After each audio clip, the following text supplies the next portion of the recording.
Good morning, students. Today we will discuss about atomic structure part 8. In this part, we will study about quantum numbers. Quantum numbers. Quantum numbers क्या होते हैं? ये numbers होते हैं, integral numbers होते हैं और किससे डिराइव होंगे? श्रोडिंजर इक्वेशन जो होती है, श्रोडिंजर वेव इक्वेशन में जो साई है उसके मैथमेटिकल सॉल्यूशन से ही ये डिराइव हुए हैं।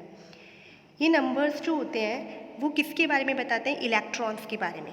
किसी भी एटम के अंदर जो इलेक्ट्रॉन्स हैं उनके बारे में, मतलब एक तरह से आप बोल सकते हो कि इलेक्ट्रॉन्स का एड्रेस है ये, इलेक्ट्रॉन्स का होम एड्रेस भी बोल सकते हो आप इसे। एक तरह से इलेक्ट्रॉन्स का ये होम एड्रेस है। तो और इलेक्ट्रॉन्स इनके द्वारा पहचाने जाते हैं, आइडेंटिफिकेशन नंबर्स कहलाते हैं ये। अब क्या होते हैं? 4 होते हैं। क्वांटम नंबर्स कितने होते हैं? 4 होते हैं। अब इनके बारे में हमें कंप्लीट नॉलेज मिल जाती है इलेक्ट्रॉन के बारे में। इलेक्ट्रॉन के बारे में कैसे पता लगेगा कि इलेक्ट्रॉन जो है कौन सी शेल में है, उसका साइज क्या है, किस ऑर्बिटल में है वो, और इस तरह से उसका स्पिन क्या है। इस तरह से हमें उसके बारे में कंप्लीट नॉलेज मिल जाती है। देखिए, these describe the energy of an electron. Electron की एनर्जी के बारे में बताएंगे। ये energy of an electron in a shell, एक शेल के अंदर जो इलेक्ट्रॉन है उसकी एनर्जी के बारे में बताएंगे। रेडियस ऑफ शेल, जिस शेल में वो इलेक्ट्रॉन है उसकी रेडियस के बारे में बताएंगे। रेडियस क्या चीज़ हो जाएगी? Distance of electron from the nucleus. Shape के बारे में बताएंगे। ओरिएंटेशंस के बारे में बताएंगे। Orientation of the electron cloud, electron cloud का क्या ओरिएंटेशन है, इसको आप बोल सकते हो ऑर्बिटल के बारे में बताएंगे। और direction of spinning of electron on its on axis, कि उसकी स्पिन किस तरह से स्पिन कर रहा है, वो क्लॉकवाइज स्पिन कर रहा है या एंटी क्लॉकवाइज स्पिन कर रहा है, उसके बारे में हमें बताते हैं। और ये क्वांटम नंबर्स होते हैं 4। कौन कौन से होते हैं? एक तो होता है प्रिंसिपल क्वांटम नंबर, इसे हम दर्शाते हैं n से।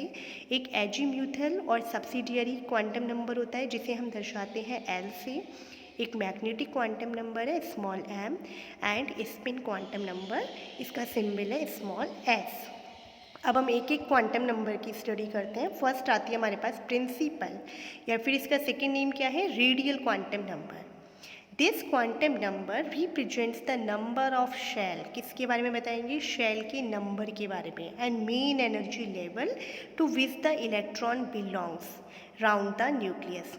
न्यूक्लियस के चारों ओर इलेक्ट्रॉन किस शेल में है, किस एनर्जी लेवल में है, उसके बारे में बताएगा। और इसे हम दर्शाते हैं स्मॉल n लेटर से। It arises from the solution of radial part of Sai.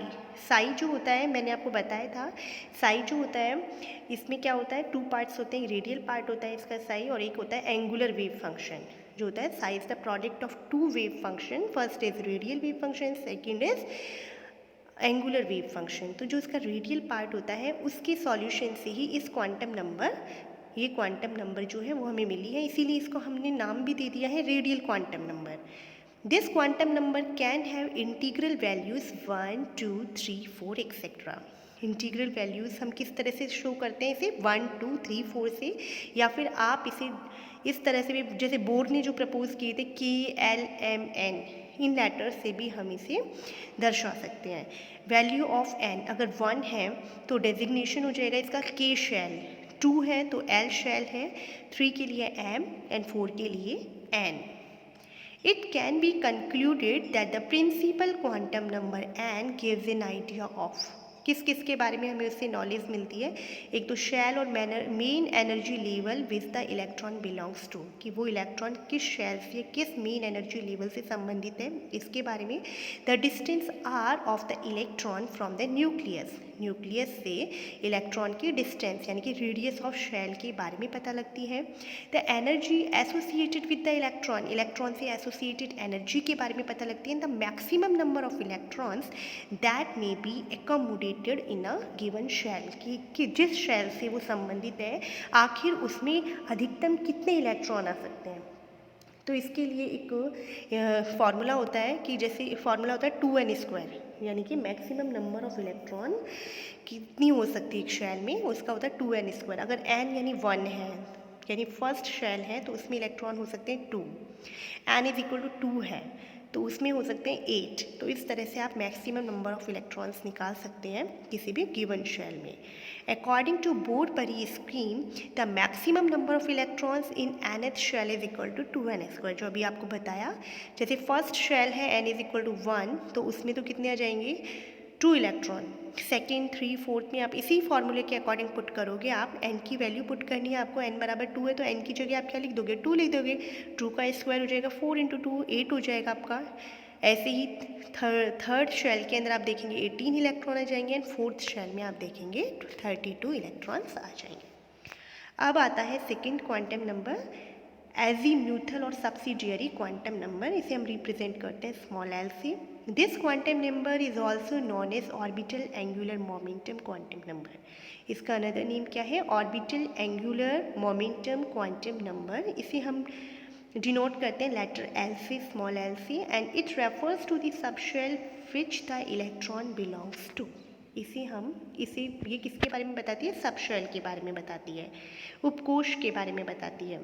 This quantum number describes the motion of the electron and tells us about the shape of the orbitals of a subshell. ये किसके बारे में बताएगी, किसी भी subshell से related जो orbitals हैं उनकी शेप के बारे में ये हमें बताएगी। The values of L depend on the value of N. Value of L किसके ऊपर डिपेंड करेगी, वैल्यू ऑफ एन के ऊपर। यानी प्रिंसिपल क्वांटम नंबर पे जितने एन होंगे उतने ही एल होंगे। बस ये है, एन की वैल्यू हम स्टार्ट करते हैं 1 to इन्फिनिटी, 1 2 3 4 इस तरह से, और एल की वैल्यू जो होती है वो स्टार्ट होती है 0 से। तो एल की value, possible value of L कितनी हो सकती है, 0 to n-1। This for a given value of N total number of L values is equal to N. Values equal ही होगी, जितने एन होंगे उतने ही एल होंगे, लेकिन उनकी वैल्यूज़ चेंज हो जाएगी। जैसे एन इज इक्वल टू 4 है तो एल भी कितने होने चाहिए, 4 होने चाहिए। पर इनका किस तरह से वैल्यूज़ होंगी, कैसे, 0 to n-1, इनकी 0 1 2 and 3, पर टोटल कितनी हो गई है, 4 हो गई है। For each value of L, separate notation is used which represents a particular subshell. अब इनके लिए अलग अलग नोटेशन हम यूज़ करते हैं। L इज इक्वल टू 0 है तो हमने उस सबशेल के लिए यूज़ किया है S। L is equal to 1 होता है P के लिए, L इक्वल टू 2 होता है D subshell, L equal to 3 होता है F and L is equal to 4 होता है G। S होता है शार्प, P का मीन है प्रिंसिपल, D का मीन है डिफ्यूज एंड F का मीन है fundamental. The subshell belonging to various shells are given below. देखिए n इज इक्वल टू 1 है तो l की वैल्यू भी कितनी ही होगी, 1 ही होगी, और वो होगी 0। आपको हमेशा ध्यान रखनी है l की वैल्यू होगी 0 to n-1, पर होगी उतनी ही जितनी n होगी। अगर n 1 है तो l भी 1 ही होगा, यानी कि n 1 है तो l इज इक्वल टू हो जाएगा आपका 0, और n-1 करोगे आप, यानी 1 - 1 इज इक्वल टू 0 होता है। तो नोटेशन हम इसके लिए लगा देंगे 1s किस तरह से लगाया है, देखो n यहाँ पे क्या है, हम नोटेशन ऑफ सबशेल होता है nl करके, तो n यहाँ पे 1 है, l यहाँ पे 0 है, और 0 के लिए सिंबल हम यूज़ करते हैं s, तो हमने लगा दिया यहाँ पे 1s। ऐसे ही n की वैल्यू जब 2 है तो l की वैल्यू भी कितनी होगी, 2 ही होगी, लेकिन वैल्यूज़ होंगी कौन कौन सी, एक तो 0 और एक हो जाएगी 1। तो 0 के लिए आपने उसी तरह से कर दिया, देखिए NL करके आप नोटेशन लिखाओगे सबशेल के लिए। n यहाँ पे 2 है और 0l है तो इसके लिए नोटेशन हो जाएगा s, तो 2s, और यहाँ पे हमने लिख दिया 2p। ऐसे ही 3 में देखिए 0 1 2 वैल्यूज हो जाती है 3l वैल्यूज़, और इनके लिए नोटेशन हो जाएंगे 3s 3p 3d। ऐसे ही n इज इक्वल टू 4 है तो l की 4 वैल्यूज़ हो जाएंगी 0 1 2 एंड 3, और नोटेशन ऑफ सबशेल हो जाएगा आपका 4s 4p 4d and 4f। ये आप ध्यान रखना, एस पी डी एफ की जगह वजह से यहाँ पे 0 1 2 3 जो है उसकी जगह हमने लिख दिया 0 है जहाँ पे, वहाँ पे एस लिखा है, जहाँ पे एल की वैल्यू 1 है वहाँ पे हमने पी लिखा है, जहाँ पे एल की वैल्यू 2 है वहाँ पे हमने डी लिखा है, और जहाँ एल की वैल्यू 3 है वहाँ एफ लिखा है। The main point to be noted for azimuthal quantum number are, this gives an idea of the subshell which the electron belongs to। एक तो ये हमें किसके बारे में बता रही है, सबशेल के बारे में, कि इलेक्ट्रॉन किस सबशेल से बिलोंग करता है उसके बारे में हमें जानकारी दे रही है।